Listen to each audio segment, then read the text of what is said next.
도심 곳곳에 설치된 CCTV가 범죄 예방과 인명구조 등의 성과를 보이며 긍정적인 평가가 이어지고 있습니다. 건조한 날씨가 이어지면서 크고 작은 산불이 잇따르고 있습니다. 산림청은 전국의 산불 재난 국가위기 경보를 관심에서 주의 단계로 격상 발령했습니다.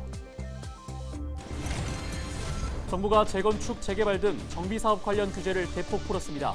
규제 완화에 따른 지역별 시장 반응을 살펴봅니다. 경상북도가 올해 첫 추경 예산안을 편성해 도의회에 제출했습니다. 추경 예산액은 5,176억 원으로 서민 경제 안정화 사업에 중점 편성됐습니다.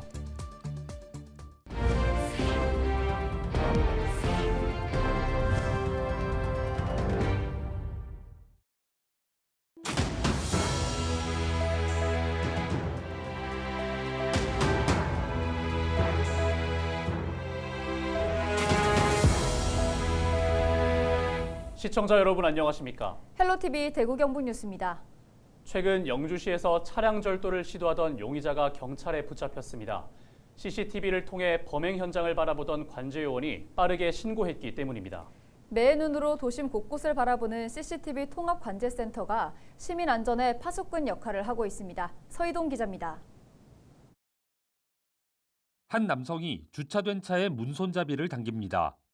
문이 열리지 않자 이내 다른 차로 이동해 다시 시도합니다. 지난 21일 새벽 영주시의 한 골목에서 차량 절도를 시도하던 용의자가 체포됐습니다. 현장을 발견하고 신고한 사람은 CCTV 통합관제센터의 관제요원. 모니터 너머로 보이는 용의자의 행동을 수상히 여기고 빠르게 경찰에 알려 검거할 수 있었습니다.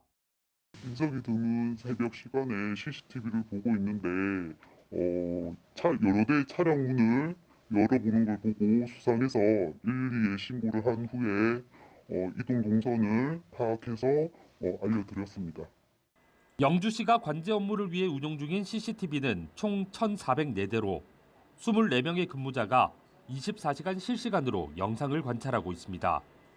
통합관제센터는 지난 한 해 동안 폭력과 절도 등 5대 강력범죄 현장 57건을 적발했고 교통사고 관련 300건과 어르신 보호 26건 등 총 699건의 다양한 현장을 살피며 시민의 안전을 지켰습니다.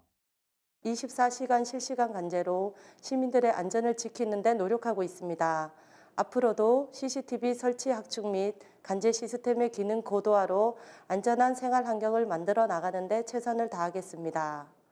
도심 곳곳에 설치된 CCTV가 사생활을 침해한다는 걱정 어린 시선이 여전한 가운데 범죄 예방과 인명 구조 등의 높은 성과를 보이며 긍정적인 평가 역시 계속 이어지고 있습니다. 헬로티비 뉴스 서희동입니다. 지방과 달리 서울 일부 지역은 정비 사업을 가로막는 규제가 여전히 남아 있는데요. 시장엔 아직 냉기가 감돕니다. 김진재 기자입니다. 지난달 재건축 안전진단을 통과한 서울의 한 아파트 단지입니다. 이 단지에서는 이달 들어 전용 66제곱미터 매물의 실거래 가격이 일주일 새 2억 원 가까이 올랐습니다. 지난달 말과 비교하면 매매가가 2주 만에 3억 원 넘게 뛰었습니다. 하지만 재건축을 추진 중인 목동 신시가지 아파트 14개 단지에서는 대부분 금매 위주로 거래가 이루어지고 있을 뿐 거래량과 매매가에는 큰 변화가 없는 것으로 나타났습니다. 취재 결과 2주 사이 실거래가가 3억 원 넘게 오른 단지 역시 지난달 말 시세보다 낮은 가격에 가족 간 거래가 이루어진 것일 뿐 재건축 추진에 따른 매매가 변동은 크지 않은 것으로 확인됐습니다. 원래 16억대 거래가 몇 개 됐다가 한참 안 됐다가 이번에 13억에 지인 간의 아들하고 엄마 간의 거래가 13억 됐다가 호가가 너무 높다 보니까 아예 문의 자체가 없어요. 거래된 거하고 갭이 한 2억 차이 나니까. 올해 초 정부가 안전진단 규제를 완화하면서 막혀있던 재건축 사업에 물꼬가 트였지만 시장은 잠잠한 모습입니다. 부동산 빅데이터 업체 분석에 따르면 서울에서 재건축을 추진 중인 아파트의 매매가는 지난 17일 기준 직전주와 보합을 기록한 데 이어 지난 24일에는 0.07% 하락한 것으로 나타났습니다. 지난해 4월부터 기준금리가 7번 연속 인상된 데다 재건축 초과이익 환수제가 여전하다 보니 안전진단 규제 완화에도 재건축 시장이 꽁꽁 얼어붙은 겁니다. 특히 양천, 영등포, 성동, 강남 등 서울 내 주요 재건축 단지 4곳은 토지거래 허가구역으로 묶여 있어 부동산 거래가 제한됩니다. 토지거래 허가구역에서는 부동산 거래 시 구청장의 허가를 받아야 하고 매입 후 2년 동안 임대와 매매가 금지돼 실거주해야 합니다. 앞으로도 이제 하락세라든지 관망세가 지속될 거기 때문에 투자재인 재건축 아파트들 같은 경우에도 가격 상승이라든지 이런 매물 호가에 그런 힘을 보여주지 못하고 있다라고 판단이 되고요. 이것이 뭐 지정이 해제가 된다 그래서 당장 막 거래가 활성화되기에는 조금 어렵다라고 좀 판단이 됩니다. 서울시는 오는 4월 주요 재건축 단지에 대한 토지거래 허가구역 재지정 여부를 결정할 예정입니다.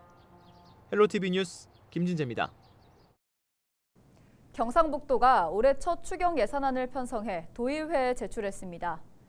추경 규모는 5,176억 원으로 전체 예산액은 당초 12조 821억 원에서 12조 5,997억 원으로 늘었습니다. 주요 편성 내역을 보면 중소기업 행복자금 확대에 500억 원, 지역사랑 상품권 발행 지원에 479억 원 등입니다.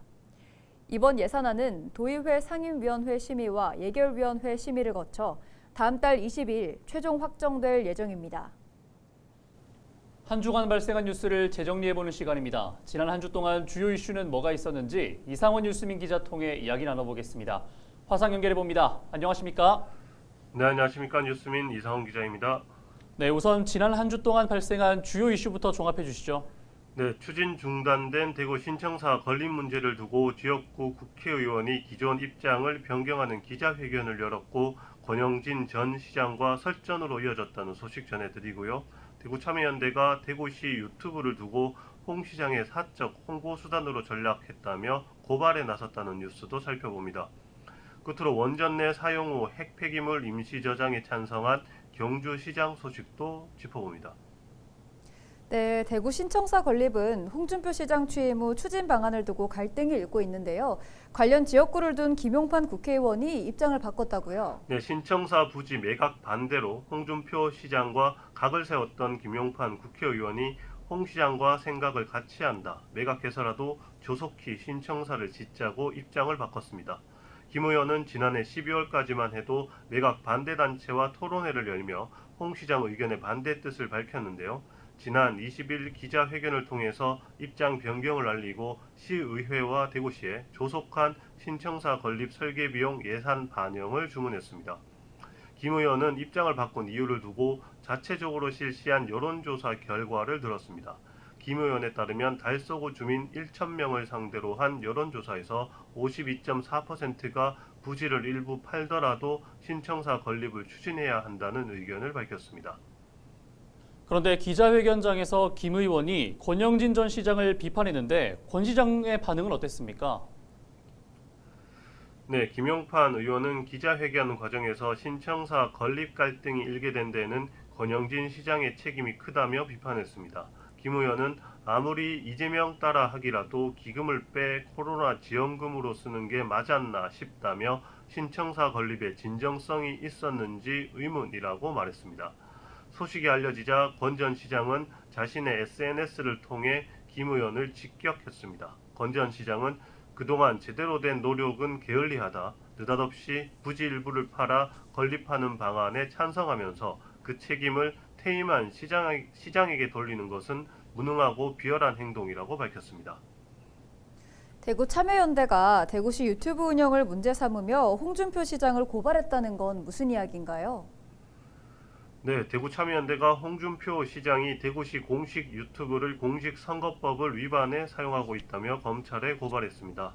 대구참여연대는 홍 시장 취임 후 대구시 공식 유튜브가 공공기관의 채널 품격을 떨어뜨리고 홍 시장 개인 홍보 채널처럼 사용된다는 점을 지적했습니다.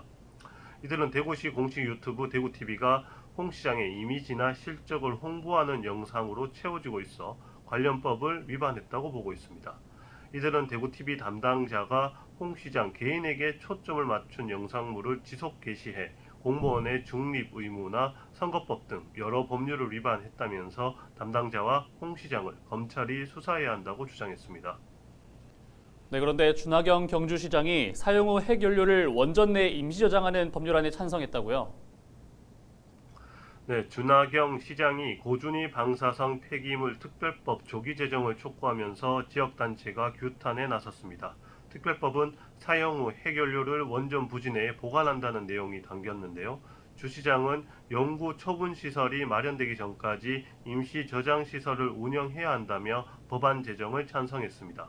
주 시장은 임시 저장 시설 장기 운영에 따른 주민 피해에는 합리적 보상책이 마련되어야 한다고도 덧붙였습니다. 탈핵 경주시민 공동행동은 국가 책임인 사용 후 해결료 처리 문제를 경주시민의 일방적인 희생을 통해 해결하면 안 된다며 반발했습니다.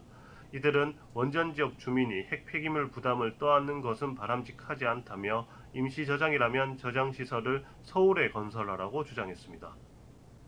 네, 자 오늘 주간 이슈 점검은 여기까지 듣죠. 이상원 유수민 기자였습니다. 고맙습니다. 네, 감사합니다.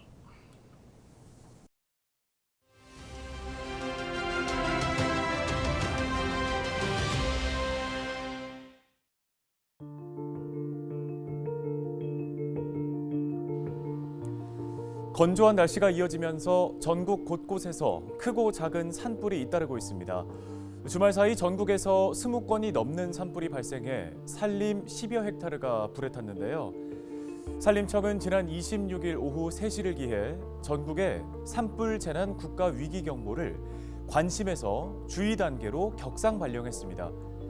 당분간 건조한 날씨가 지속될 거라는 기상청의 중기예보까지 나와 산불 발생 우려가 더욱 커지고 있는데요. 산림청의 산불 통계 현황을 좀 살펴보면 지난해 발생한 산불은 740건으로 10년 평균 대비 38%나 늘었습니다. 또 산불 피해 면적 또한 10년 평균보다 7배나 늘었는데요. 봄철에 집중되던 산불은 기후변화로 인해 연중, 또 장기화의 추세를 보였습니다. 하지만 여전히 3월에서 5월 사이에 산불은 가장 많이 발생했는데요. 산불의 주된 원인은 입산자 실화가 32%로 가장 많았고 논밭두렁 소각과 쓰레기 소각이 26%를 차지했습니다. 이처럼 매년 반복되는 산불, 작은 불씨 하나가 돌이킬 수 없는 피해로 이어질 수 있는 만큼 더 각별히 주의를 기울이셔야겠습니다. 데일리 브리핑이었습니다.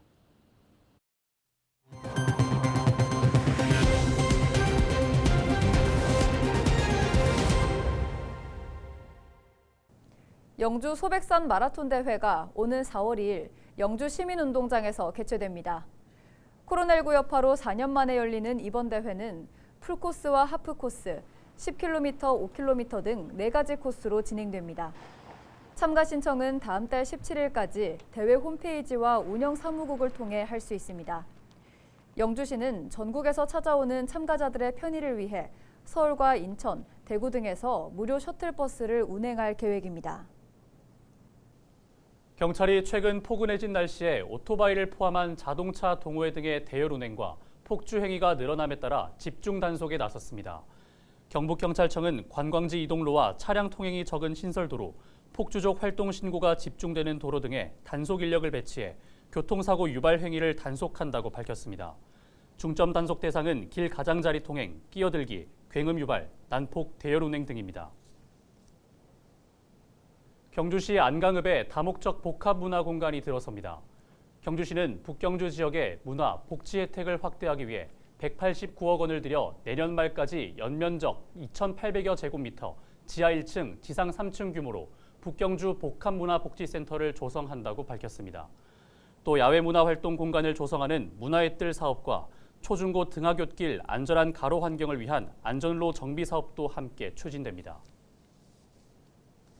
경주시는 올해 중고등학교 신입생 교복 구입비와 초등학교 입학 축하금으로 각각 30만 원과 10만 원을 지원합니다.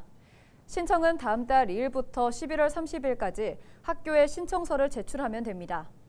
경주에 주소를 둔 중고교 신입생이 다른 지역으로 입학할 경우에는 주소지 행정복지센터로 신청하면 됩니다. 이번 지원으로 중고교생 4천여 명, 초등학생 1,900여 명이 혜택을 볼 것으로 예상됩니다. 경주시는 다음 달 2일부터 10일까지 집중 신청 기간을 운영하고 서류 검토 후 3월 말 이후 순차적으로 지급할 계획입니다. 이상으로 뉴스를 마칩니다. 저희는 언제나 지역민 여러분과 함께하겠습니다. 시청해주신 여러분 고맙습니다.